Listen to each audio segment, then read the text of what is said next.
What's up, and welcome to After 9, the post show for Inspiration 9. My name's Nathan. And I'm Pastor Sarah. And we're so glad you're Hi. here today. Pastor Sarah. Do you remember when we used to play chicken when we had the intro? You used to not say anything, and then I wouldn't say anything, and then Larry would get so stressed out. Yeah. I feel like I've matured a lot from then. I feel haven't. like I've been thrown in a few wells that I've climbed out of or been brought out of and just matured beyond that. That's deep. Yeah. So today we started our series on Wells. Yep. And today was the big talking point was transition. Yes. Can you elaborate for people who maybe not fully understand the analogy or the allegory? Yeah, so in the Bible, and this is why we're doing this series, it's like the tree series last year that we did, that Pastor Brian's been studying out these wells.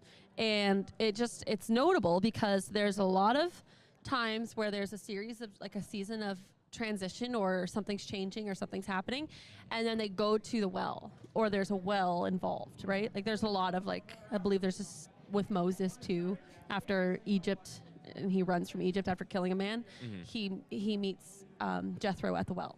Right. So there's a lot of today we talked about Joseph, but there's a lot of moments where the well represents this place of adjustment or change. Today we talked about transition. Mm-hmm. And so we talked about Joseph and how when his brothers saw him, they were at Dothan, which they said which means two wells. And they ended up throwing him into this well, into this empty, said it was like a water or a cave or something. I forget. Cistern. Cistern. There was no water in it. So that's where he got thrown into.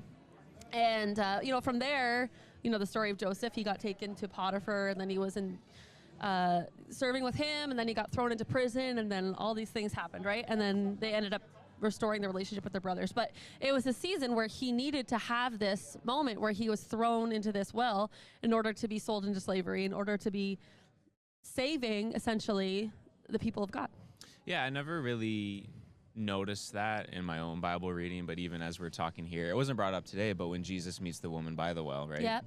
Was she an adulterous woman? Yes. And then that place of transition takes from sin to life or from death to life. Yep. And it's really cool that I'm really glad that Pastor Brian and especially Pastor Sherry she's like the biggest Bible nerd I think I know. Yes. Where it's she kind of geeks out about certain things in the Bible, but it really, I don't know, really paints that picture and just they point out things that you don't really realize. Yes. Or never have paid attention to. Yeah. Little small details. Yeah, and it's cool because God's revealing things to them all the time, and they've been studying the Word for how many years? So for us to be able to see that, it's just exciting to be able to see that, there's always new revelation and always new territory that's getting conquered. Yeah. Something too, I know that you're hosting, but something that I wanted to touch on today. No. Was this morning, before you got here, I was doing the opening this morning, and I had this real it was almost like this, and I don't like to say I'm feeling this, but it was almost just this sense that God wanted to communicate that he has a fatherly heart towards us, how much he loves us. And so I said that my dad went on vacation yesterday, and he sent me this really sweet text, and it was just cute. It was always short, and he always ends it with "Love you, Dad." And it's but it's just that moment where it's nothing is more secure and sweet and timely than my dad reaching out to me.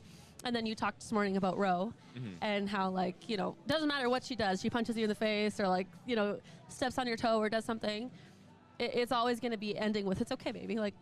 It's fine, And so I thought it was really cool how we both kind of had that moment today because you're a father. I'm a father. Of two. Yeah. And then just thinking about that in wells, how Joseph was when he got thrown in that cistern, he was a 17-year-old boy. Yeah.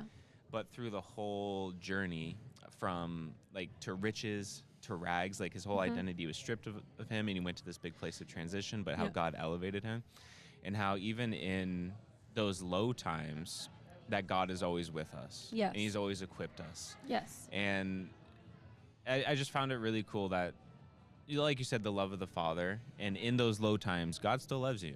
And in those high times, God still loves you, and God's still there for you. That's right. And I know a big thing for me in my life is that desperation for God. Yeah. And even when I'm out of the well and things are great, I still want to be seeking him and searching him like I'm in the well. Yeah. You know what I mean? Yeah. Yeah. That's really cool. And something too about Joseph was that Pastor Brian talked about today, you know, his perspective was he was coming out of this perspective of being the most loved, like the son that was loved, right? Because he was born out of Rachel, who was Jacob's favorite. Was it Jacob? Yeah, Jacob. Yeah. Right? And sorry, go ahead. No, I was just saying that after he had that moment, he went from being the most loved to the one that was forgotten. Right. He was forgotten in the well. He was, lied about with Potiphar's wife.